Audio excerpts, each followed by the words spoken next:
Millions in donations to bring change to Oklahoma. A deeper look into State Question 790 and a live studio interview with political science guru Keith Gaddy. This is OU Nightly.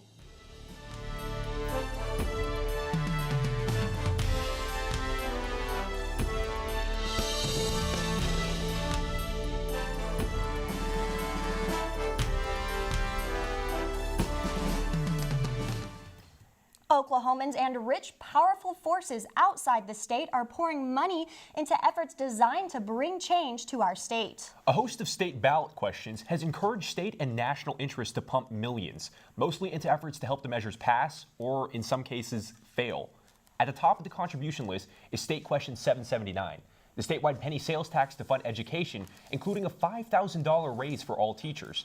The tax is unpopular with the business community, who says consumers already pay too much for sales tax, but polls show it has a good chance of passing. Also cashing in on donations, State Question 792, the effort to modernize Oklahoma's liquor laws. Opponents of the measure are being outspent by large donors who want beer and wine sales in Oklahoma grocery stores. Here's a breakdown of the state questions that have brought in the most money. For State Question 779, the 1-cent sales tax backers ponied up more than $4 million. State Question 780 reforms the criminal justice system, and it has attracted more than $3.5 million. Backers have contributed more than $2 million to change the state liquor laws, and more than $2 million has been raised by both sides of the so-called right to farm issue. Among the most generous and notable individual donors to a state ballot question is OU President David Boren. Boren is the leader of the group spearheading the education sales tax effort, and he puts his money where his mouth is, contributing $167,000. Boren told OU Nightly he believes the question is the single most important issue to come to a vote of the people, and that Oklahoma's future is literally at stake. And one state question in particular has caused controversy over the separation of church and state. OU Nightly's Lindsay Gomez clarifies State Question 790. I think it violates the First Amendment. It will turn religion into a political football. OU law professor Rick Tepker, who has argued and won a case before the U.S. Supreme Court, says State Question 790 is controversial. The proposed amendment, if passed, would repeal Article 2, Section 5 of the Oklahoma State Constitution, which prohibits public money from being spent for religious purposes. There should be separation of church and state. This amendment is the antithesis of that. Tepker believes there's a hidden political agenda behind this state question. They want to have more ability to take money from taxpayers and give it to religious causes. And as Jefferson said, that's sinful and tyrannical. Representative John Paul Jordan, author of the proposed amendment, says that's not the case. The idea that we're opening the gate for the state government to be funneling money into churches or directly into religious organizations, that's not going to happen. We're still under the U.S. Supreme Court. We're still under the First Amendment. Jordan says the removal of Article 2, Section 5 doesn't violate the First Amendment or the Establishment Clause. We're talking about removing language from a state constitution. We're not talking about putting language into it. There are 20 other states that don't have this language in their state constitution. He says the provision has never been used for anything positive. I don't know of anyone who's ever said, you know what, thank God that we had Article 2, Section 5 in our state constitution. Man, I really hated the fact that money was going to a charity to house some orphans. This proposed amendment originated from the Ten Commandments Monument Court case. Article 2, Section 5 was the basis for the removal of that statue from Capitol grounds. But if that provision is repealed from the state constitution, Representative Jordan says he definitely sees that monument coming back. About the only thing that you're looking at here that possibly is a negative is that the Ten Commandments monument ends up coming back to the state capitol. But if the provision were to be removed, the monument would still have to go through a ratification process, and a legislature would have to run the legislation. It would go through both the House and the Senate and then be signed by the governor. And the same goes for any religious monument in the future. I mean, it's not where we've now going to, say, okay, well, because this is a religious monument, you get to bypass the process. Jordan says repealing Article 2, Section 5 would put Oklahoma back under the federal constitution, eliminating the higher standard the state law enforces. It's basically like a cancerous tumor that needs to be cut out. Lindsay Gomez, OU Nightly. We'll have more on the election coming up with Erick, Payne, and Stratton in the Election 2016 segment. But for now, there's rain everywhere in Oklahoma but Norman. Jordan, what's with that? Yeah, that's right. We have rain in the western part of the state and in the Texas Panhandle. Straight off to the west right there. We actually have one severe thunderstorm warning in effect for many of the Panhandle, Texas Panhandle right there. That severe thunderstorm warning is until 5 o'clock this evening. Winds of 60 miles an hour and maybe 1 inch hail. Now this is all part of a cold front that's currently moving in our direction. So there's a front, you can see it's getting closer. And the temperatures behind this are around 80s and also the 50s. So what we're talking about is we're saying goodbye to the 80s. Also, we're going to have some rain chances tonight and a game day forecast all coming up in just a bit. Thank you, Jordan. With less than a week until Election Day, stories are rapidly developing, and President Obama is currently in the mix of one of those stories. Stratton is here with more on Obama's recent comments on the FBI. That's right, Anna. For the first time, President Obama today criticized James Comey's decision to disclose a new FBI review of Hillary Clinton's emails. Though the president says he doesn't want to meddle in the process, he told an interviewer, "We don't operate on incomplete information." He downplayed the email scandal, saying the matter is resolved and is now simply a political controversy. The FBI is not likely to finish its review before next Tuesday's election. And OU President David Boren will not endorse a presidential candidate. Boren says his role as the leading proponent for State Question 779, the penny education sales tax, is too important, and that an endorsement might divide support for the tax. Boren points out current polls show a small difference between Republican and Democratic voters on the issue. Now we turn to Erick Payne in the newsroom for some perspective on the coming election from the head of OU's Political Science Department, Dr. Keith Gaddy. Erick? Thanks, Allie, and thanks, Dr. Gaddy, for joining us. I wanted to talk briefly on the presidential election. A lot has happened in the past week, so it's been a roller coaster.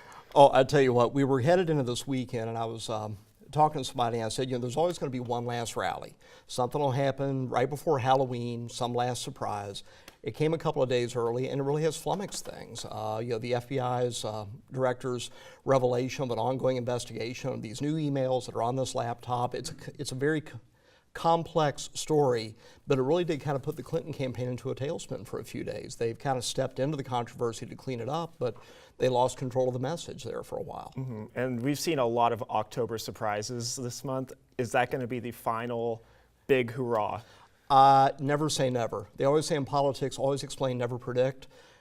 The Clintons are in the habit of putting the accelerator to the floor until you're nothing but a grease spot in the rearview mirror. They can't possibly be done. There's 6 days left in this campaign. There's more to come from both sides. This can only get uglier. Okay, and I want to turn to the state legislature, and there's been a lot of teachers running for election this year. It's been a revolution kind of sorts. Is this going to have any sort of impact? Probably not, because the nature of the districts in the state, they're not that competitive. And a lot of these teachers that are running, they've got a lot of spirit, they've got an issue, but one of the things we're hearing on the ground is they don't necessarily have the best ground game organization and the ability to target voters. This was a problem back in the primaries. It's also been a problem here in the general election season.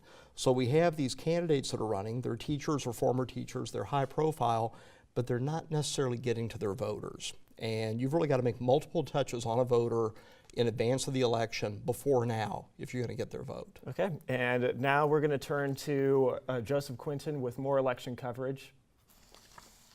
Thanks, Erick. And early voting kicks off in Oklahoma tomorrow at County Election Board offices across Oklahoma. You can vote from 8 a.m. to 6 o'clock Thursday and Friday, and from 9 to 2 on Saturday. Additional locations include the Moore Norman Technology Center, Edmond Church of Christ, and Harder Street Library in Tulsa. 54% of voters in Cleveland County waited more than 30 minutes at the polls to vote in 2012, with 231 voters on average per every poll worker. And still ahead on OU Nightly, a roadblock for Sooner football. Plus, the latest developments on the Iraqi advance toward Mosul.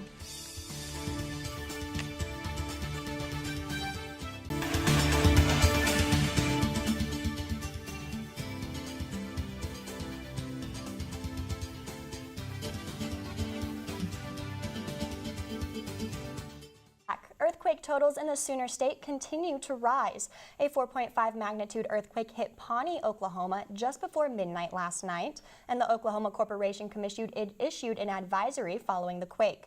Reports say that last night's quake could be felt all the way to Kansas City. And you might know Joe Mixon for shredding opposing defenses, but the Oklahoma running back is in headlines for shredding something else. Mixon is suspended for Thursday night's Iowa State game for violating team rules. He reportedly ripped up a parking ticket in the presence of a parking attendant. Oklahoma head coach Bob Stoops said, quote, "OU sets very high standards and they must be met by all of our student athletes." Mixon has since apologized and says he regrets not responding appropriately and accepts the consequences.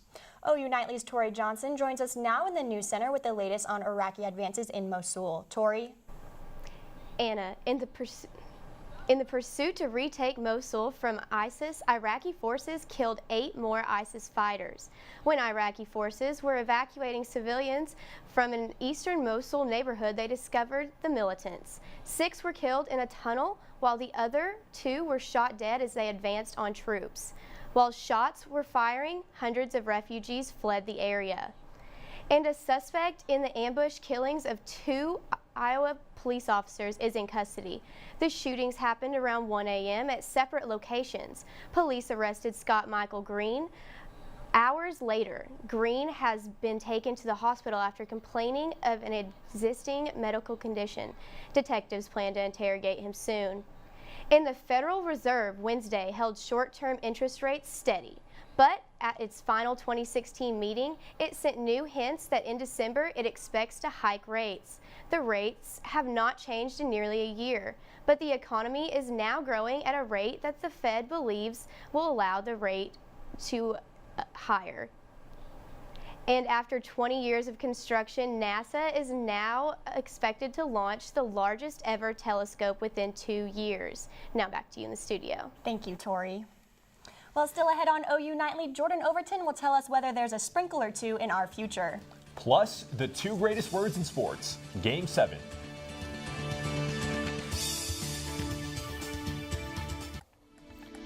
Welcome back to OU Nightly. I'm Jordan Overton with a look at your weather. So right now we have our cold front moving through, and this is going to give us cooler weather, and it's also going to start to dry us out.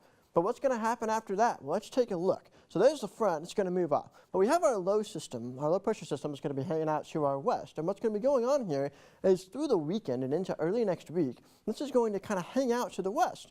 And what that does is that gives us a constant kind of flow of moisture, which will give us clouds and chances for rain. That will eventually start to push off, as you can see that right there. And what that'll do, that's a stronger system. And so that's going to push it off to the east. And what we were talking about yesterday, we could see a cold blast. Well, today it looks like that cold blast is actually going to stay off to our north. So we're still going to cool off, but we're still going to be in the mild category. We'll still be seeing, temperatures that are probably around the 60s and the 70s, lows in the 50s, maybe potentially some 40s or so as we go throughout middle of next week into the end of next week. So there's the front.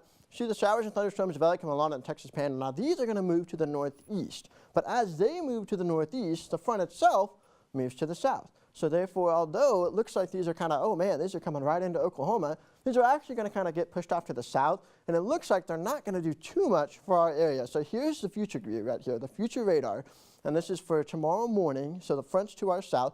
See some scattered thunderstorms around Norman. Again, this is not going to be any severe weather. This is mainly just thunderstorms with some very, very heavy rain with those. And then that's going to kind of move out. But notice how we have clouds and rain, even some snow in Colorado. All that's going to be off to our west. That's because that system I just talked about, with it being to the west, the clouds and the rain are still going to hang out. It's mainly going to be for the Panhandle, though. We won't start to see this until we get to Sunday and Tuesday of next week.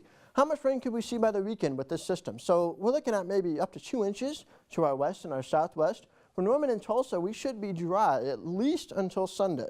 Then once we get to Sunday, that's when we'll see things start to get more wet. All right, now if you're traveling to the game, Thursday, tomorrow, 6 o'clock, we'll have more about it on sports. We're looking at temperatures in the 60s and also winds northwest around 5 to 10 miles an hour. Travel to and from should be fine, and we're not looking at too much in the way of issues for that. Lows tonight will be around 63 in Norman, 63 in Oklahoma City. I have that scattered showers and thunderstorms because it does look like we could see maybe a few thunderstorms or two. For tomorrow, it's going to be a lot cooler. We were at 80s today, 74 at 4 o'clock. Highs tomorrow we're going to be looking at temperatures that are much cooler than they have been. 74 degrees in Norman, 74 degrees in Oklahoma City. Going to be a nice little relief. And as we look at the extended forecast, we've got 74 on Thursday, cooler and mostly cloudy. Nice and a few clouds for Friday. Don't forget daylight savings time ends as we get to the weekend. Clocks are going to go back, but our rain chances increase as we get into early next week. And it'll be cooler. Gotta love that fall back. It's back. 80s are gone. We're saying goodbye to them. Thank you so much, Jordan. Well, there's a kink in the Iowa State game plan. Reagan, what is the team going to do without Joe Mixon? Thanks, guys. That's the big question, but the Sooners think they have the answer with a young star in the backfield. Sports is straight ahead. Welcome back. Earlier you heard star running back Joe Mixon was suspended for tomorrow night's game. OU didn't just lose a dominant presence in the run game, but the loss is equally important to the pass game. Coming into the game, the athletic phenom is currently leading the team, or second on the team in receiving yards. He has over 350 yards receiving and 4 touchdowns on the year. But his absence opens the door for a true freshman to get the bulk of the carries. Running back Abdul Adams has seen little playing time over the course of the season, but now the pigskin is his. Meanwhile, the rest of the team has their eyes set on what's important, and that's in winning a short week against Iowa State. We have a chance of winning a World Series, but you still can't have that mindset of trying to go out there and win the game in the first inning. You have to go out. And to the Greens, OU men's golf returns to play after 2 weeks off. The Sooners left for Hawaii today for the Ka'anapali Collegiate Classic in Maui. The tournament wraps up the fall season for the 9th-ranked Sooners. We're just excited about getting out there and seeing what the golf course feels and looks like again. And I expect our guys to go out and perform well this week. They enjoyed being out there last year, and hopefully we can get it done again this year. Baseball fans get to see a fitting end to a World Series for the books. A Game 7. The Cubs and Indians squared off last night in a Game 6, and the Cubbies brought the wood early and often. Chris Bryant started the game off going yard to left, and Addison Russell followed in the third with a grand slam. Cleveland was able to get a couple runs on the board, but not enough, as Chicago took the win 9-3. And well, it's Wednesday, and that means one thing. It's time to honor that whiner of the week. On this edition, we head back to the East Coast.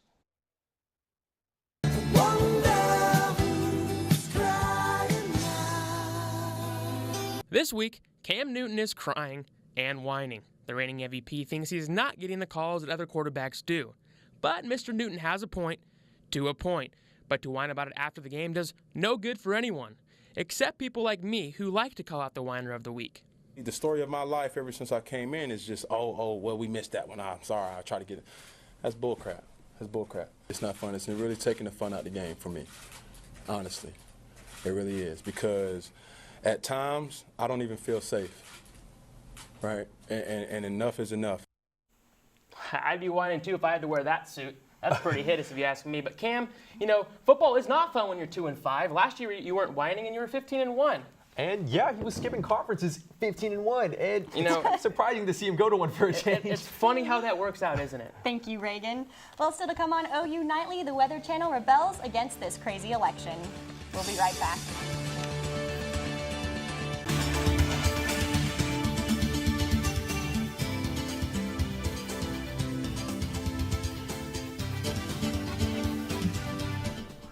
I'm Harlee Toothman at the OU Nightly Update Desk. A Tulsa man is dead after falling from a cell tower at 27th and Memorial. Police said the man was working on the tower. Emergency crews were called around 1:20 p.m. this afternoon, and witnesses say the man was nearly at the top when he fell to his death. And the OKC Medical Examiner's Office confirms that double murderer Michael Vance died by gunshot wound to the neck. That's all for now. Well, all eyes will be on the presidential election next Tuesday, and most channels will be turning their attention to election coverage. But if you're looking for an outlet away from election news after you perform your Democratic duty, you can tune in to the 24-hour Weather Channel. Instead of weather, the network plans to broadcast 9 hours of soothing videos and smooth jazz. Wow. Well, I know what I'll be watching after our Tuesday night coverage at OU Nightly. Yeah, so that's right. We have election coverage on OU Nightly next Tuesday, and so we'll be sure to tune into that. Oh, but that will and definitely also just be fun. But speaking of, since they won't be doing weather, could you give us the forecast? Sorry to cut you off. So let's look at the forecast for election night. So here's the forecast. We got cooler for Thursday and also nice for Friday. And right now, it looks like we could see some scattered showers and thunderstorms on Tuesday afternoon and evening. So if you're already planning to go and vote, you're going to keep an eye on that. We'll be keeping you updated all weekend on OU Nightly if any severe hazardous weather could potentially impact the voting booth. And again, be sure to watch us next Tuesday for OU Nightly special election coverage. Great, thank you so much. And thank you for watching OU Nightly, brought to you by the Gaylord College at the University of Oklahoma. We'll see you back here tomorrow night, live at 4:30. Have a great evening. Good night.